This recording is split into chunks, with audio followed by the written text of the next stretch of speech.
It's now time for the Rebirth Sports full game recap. We go all the way back to March 6th, the year 2025, when the Nashville Predators were facing off against the Seattle Kraken at Bridgestone Arena. Head coach Andrew Burnett deploys his lines and defensive pairings in the following way: Stamkos, O'Reilly, Evangelista, Forsberg, Sissons, and Marchessault, Jankowski, Svechkov, and Smith, Lucchini, McCarron, and Weisblatt. Your defensive pairings are Shea and Blankenberg, Del Gaizo and Stastny, Englund and Barron. UC Saros gets the start in net. We are 32 seconds into the first period where we find our first action, and it's Larson scoring his fifth goal of the season, putting the Seattle Kraken on the board. 1-0. It was a rebound, put back, some sloppy D-zone coverage by the Nashville Predators leads to the first shot on goal of the game going into the net. 2:06 now in the first period. It's Decord coming up with a save on Jankowski's wraparound. 3:30 mark of the first period. It's Decord coming up with a save on Mark Del Gaizo at the 4:57 mark of the first. It's UC Saros coming up with a save on Ellie Tolvanen. 7:15 now in the first period. The Nashville Predators tie the game up at one apiece when Philip Forsberg gets his 23rd goal of the season. It was a close-range finish after a turnover by the D. As a matter of fact, the defenseman fell down, allowing the Nashville Predators a clear path to the net. Tie game, 1-1.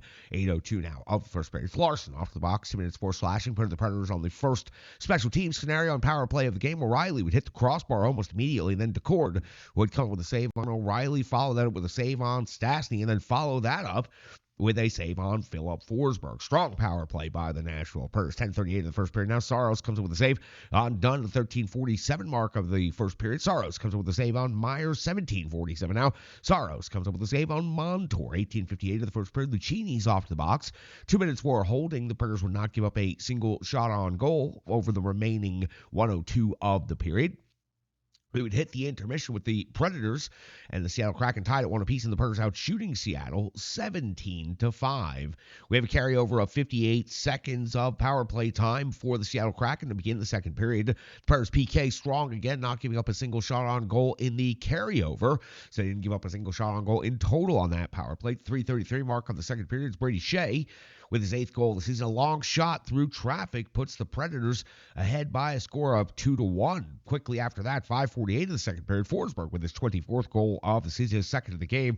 The D deflects the puck in. Forsberg was trying to pass it across, and the defenseman chips it right through the 5-hole of Decord. So the Predators take a 3-1 lead now over the Seattle Kraken. 9:07 of the second period, Decord comes up with a save on Jankowski. 10:51 of the second, Saros comes up with a save on Dunn at the 15:25 mark of the second period. UC Saros comes up with a save on Schwartz, plus follow-up by Larson, probably the Seattle Kraken's best scoring chance here of the second period. 18:36 now in the second. Decord comes up with a save on Phil Forsberg at the 19:52 mark of the second period with just 8 seconds left in the period. It's Michael McCarron with his 4th goal of the season.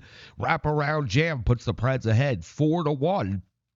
We hit the intermission with the Predators leading 4-1 and out shooting Seattle 28-12. So the Kraken have 5 shots on goal in the first and only 7 in the second. 39 seconds into the third period, it's Decord coming with the save on Evangelista's backhand off of the rush. Good first shift of the period for the Nashville Predators.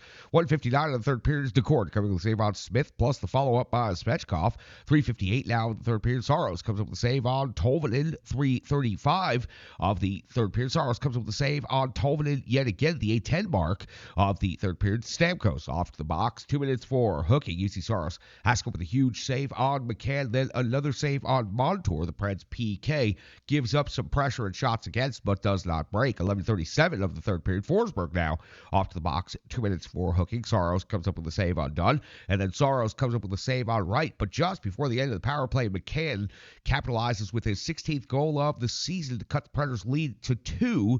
The Nashville Predators lead 4-2 here in the third. We hit the back sheet, and we go to 15:17 of the third period. UC Saros coming up with the save on Schwartz at 17:15 of the third period. Luke Evangelista's 6th goal of the season is an empty net goal.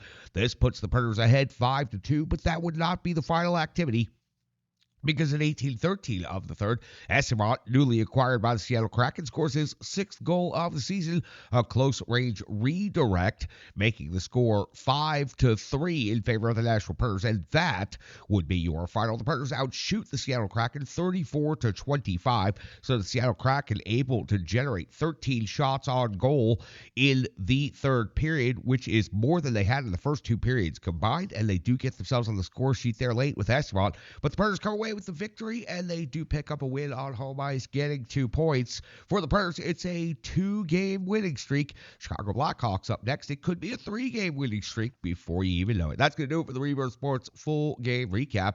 We've got analysis. We've got box score. We've got so much more coming up next right here on the Renegades of Puck podcast.